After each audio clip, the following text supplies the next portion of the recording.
250 दिवस इलेक्ट्रॉनिक मीडियावर माझं ट्रायल चालू होतं. त्या 250 दिवसात दोनदा मरता वाचलो. आता माजी मंत्री म्हणायला लागले, मला तर लय मोकळं वाटायला. फक्त बोदेगावच नाही तर या परिसरातील माझ्या प्रतिष्ठित नागरिक बंधू भगिनी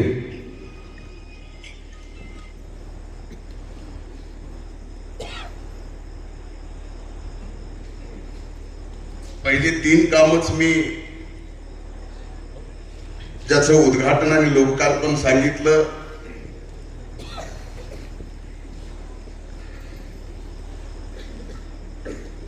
डोंगरी विकास मधून सुद्धा 42 लाख रुपयाचं सभामंडप दिलं संस्थेत. पांधन रस्त्याला दिले, पेवर ब्लॉकला दिलेत.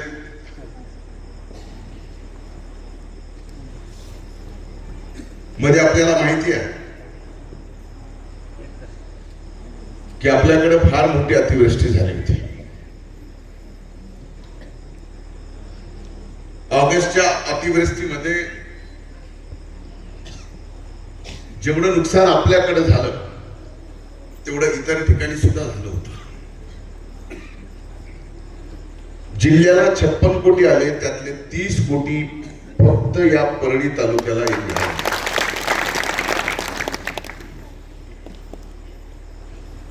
सप्टेंबर ऑक्टोबर महिन्यात झालेले जे नुकसान आहे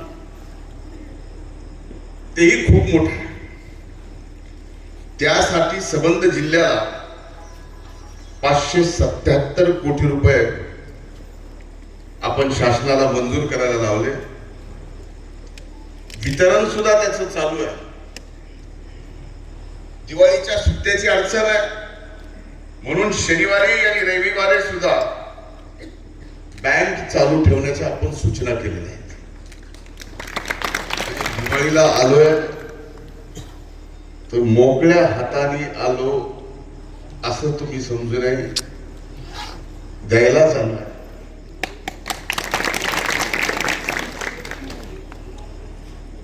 आज एका गोष्टीचा नक्कीच आनंद आहे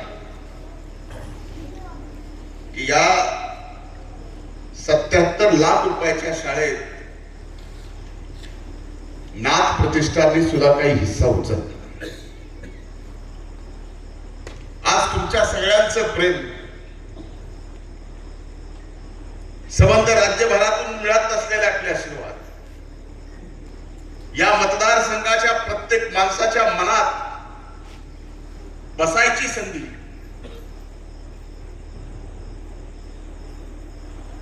याच्या पाठीमागे सगळ्यात मोठा आशीर्वाद जर कुठला असेल तर नाथ प्रतिष्ठान मधून जी कामं आपण या ठिकाणी केली त्यात 1500 भगिनींचं कन्यादान करणं ही साधी सोपी गोष्ट नाही.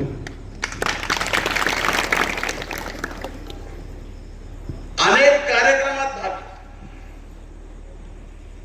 आणि आज नाथ प्रतिष्ठानच्या माध्यमातून थोडाफार का होईना भार शाळेचा बोदेगावच्या या ठिकाणी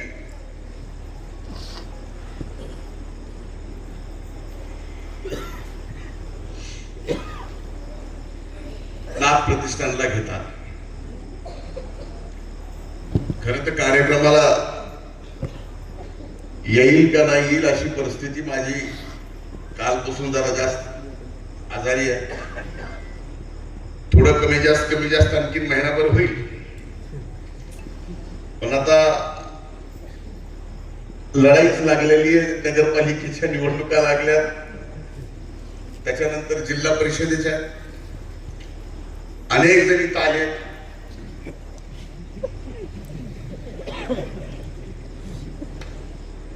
निवडणुका लढायच्या इच्छा आहे. पण मी आज आपल्या सर्वांना शब्द देतो की माझ्यावर तुमचे एवढे उपकार की या विधानसभेच्या निवडणुकीमध्ये उभ्या महाराष्ट्रात तुम्ही इतिहास घडवला. 1,42,000 मताच्या लीडनी मला निवडून दिलं. साधं आहे ते. भलेही लीडला आपण महाराष्ट्रात 3ऱ्या नंबरला असू, पण मत घ्यायला 1 नंबरला महाराष्ट्रात आपण 1,95,000 मत आपल्याला या ठिकाणी तुमच्या कृपाशीर्वादाने मिळाली.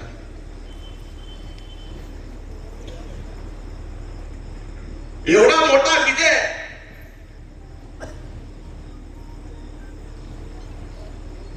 या मतदारसंघातल्या मायबाप जनतेने दिला. पण हा विजय सुद्धा आपल्याला साजरा करता आला नाही. महाराष्ट्रात सत्ता आली,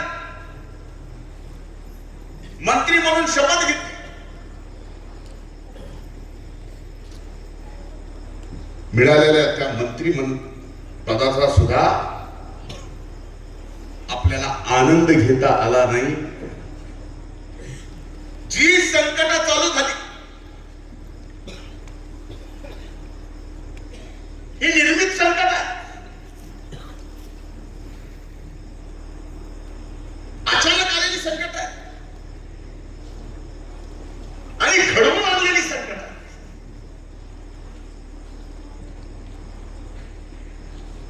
आणि घडवून आणलेल्या संकटामधून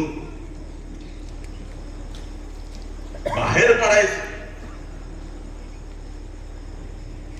काम फार अवघड असतं. मला आठवत सलग 250 दिवस एका घटनेचा ज्यात माझा काही अर्थार्थी संबंध नाही,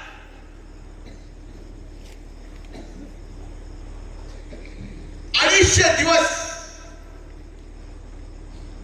इलेक्ट्रॉनिक मीडियावर माझं ट्रायल चालू होतं.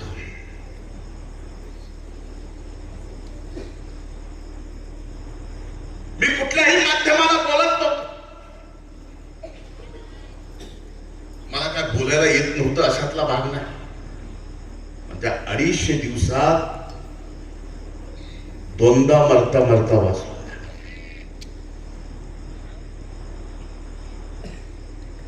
2 वेळेस मेंदूच्या अटॅक. शेवटी आज मी तुमच्या समोर आहे हे तुमच्या सगळ्यांच्या आशीर्वादानंच. आणि इथून पुढे सुद्धा आता तर नीट झालोय. आपल्या सगळ्यांच्या सेवेत आहे. आणि निवांत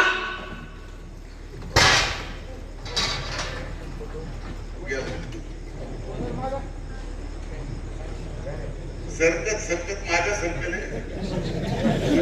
पडलं नाही.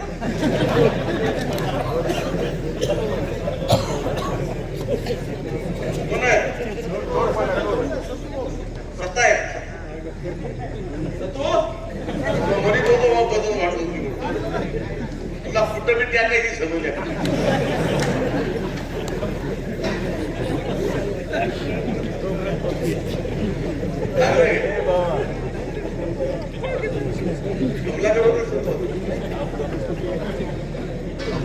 पाणी पाजा त्याला, पाणी पे बाबा.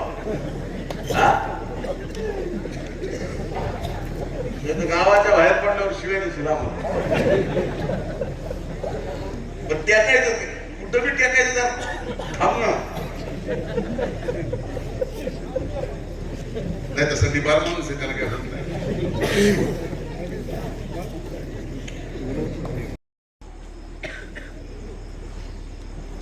खर तर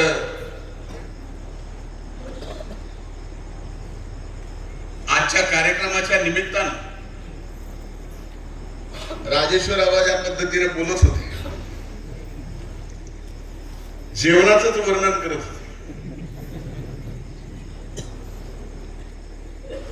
त्यांना थांबवलं नसतं तर भाजी कशी झाली हे सुद्धा त्यांनी सांगितलं असतं. बाबा तुम्हाला का थांबवलं तर आम्हाला लागल्यात भुका, आणि तुम्ही जेवणाचं वर्णन केल्यावर आमच्या तिथंच पाणी तोंडाला सुटायला लागलं. अगोदरच कार्यक्रमाला उशीर झाला. पुन्हा नक्कीच मोठ्या कार्यक्रमामध्ये सविस्तर आपल्याशी बोलेल. एक सांगतो, हे जीवन मला पुन्हा ज्या परमेश्वराने दिलं आहे, शेवटच्या श्वासापर्यंत या मातीतल्या माणसाला मोठं करणं आणि या मातीतल्या माणसाला नुसतं मोठं करणं नाही, काय तुमची सेवा करत राहा. पद असो नसो. आता माझी मंत्री म्हणायला लागले, मला तर लय मोकळं वाटायला मंत्री पद गेल्यावर काय उलट लई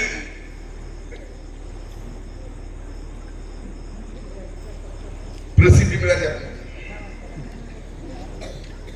कधी कधी काही गोष्टी काही जण एखाद्याचं वाईट करायला बघतात. गेला प्रयत्न, तेवढ्या दिवस संकट सहन केलं,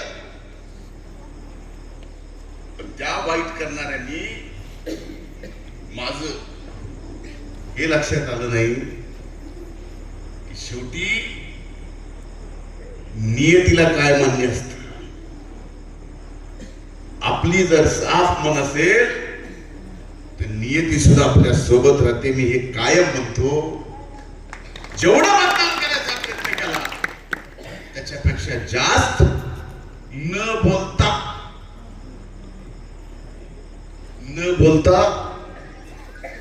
परमेश्वराने लोकप्रिय केलं. मंत्री नसताना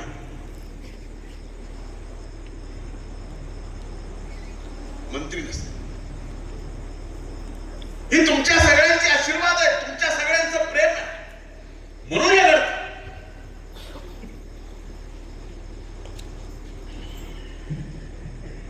या तुमच्या आमदारकीमध्ये अनेक ठिकाणी अनेक गावात म्हणजे आपण एवढी कामं केलीत, त्याचं भूमिपूजन नाही तुमच्या पातळीवर, उद्घाटन नाही तुमच्या पातळीवर, आणि इथून पुढच्या काळात सुद्धा आता ज्या मागण्या केल्या मला वाटलं एवढ्यावर भागल.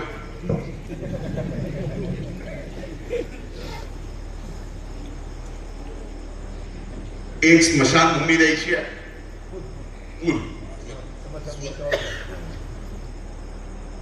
ते पूल देण्याचं सुद्धा मी वचन देतो. एक सभागृह द्यायचे, त्याचं सुद्धा वचन, एक न दोन द्यायची.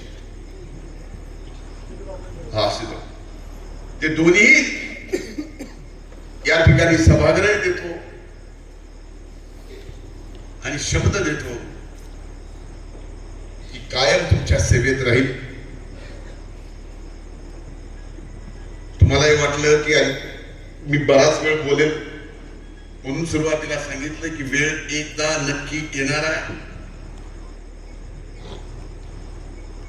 परळीमध्ये अभूतपूर्व ऐतिहासिक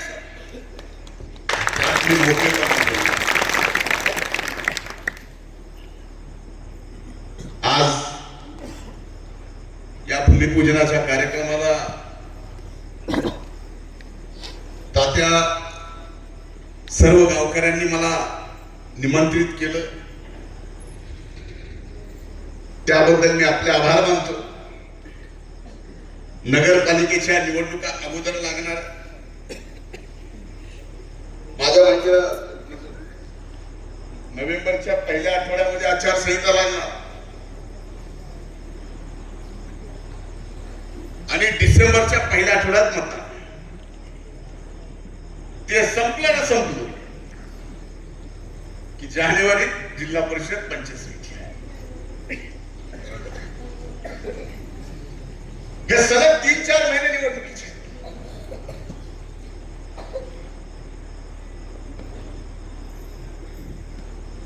त्यामुळे गावागावात जाणं, प्रत्येक गावाचा दौरा करणार, पण अगोदर जरा एक नगरपालिकेचं सगळं व्यवस्थित करून पुन्हा गाव टू गाव या ठिकाणी मी स्वतः दौरा करणार आहे. आणि एक लक्षात घ्या, शेवटी ग्रामपंचायतीची निवडणूक असो, गावातल्या आपल्या सहकार्याची गावची निवडणूक सुद्धा कधी आपण हलक्यात घेतली नाही. जिल्हा परिषद पंचायत समिती सुद्धा आपण या ठिकाणी हलक्यात घेणार नाही. माझी आणि ताईंची आता महायुतीचं सरकार एकत्र आहे. याबाबत एकदा चर्चा झालेली आहे आणि मला खात्री आहे, मला विश्वास आहे की या निवडणुकीत सुद्धा भारतीय जनता पार्टी, राष्ट्रवादी काँग्रेस युती करून निवडणूक लढेल याचा मला विश्वास आहे. आणखी पूर्ण चर्चा होणं बाकी आहे. त्यामुळे आपण तसे निश्चित राहा, म्हणजे जी इच्छुक आहे उमेदवारी मिळते. पुन्हा एकदा आपल्या सगळ्यांचे आभार मानतो.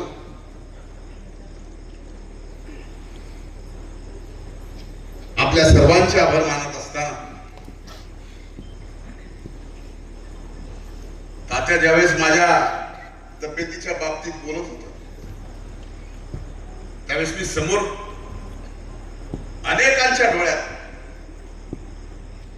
डोळे पाणवलेले, जीवनात काय मिळवायचं हे प्रेम जे तुम्ही दिलंय ते एका जीवनात फिटणार नाही. माझ्या अंगावरची कातड्याची जोडी करून जरी तुम्हाला घातली तर ते फुटू शकणार नाही. एवढं प्रेम आशीर्वाद तुम्ही दिला, तो प्रेम आशीर्वाद कायम ठेवा एवढीच कळकळीची विनंती करतो.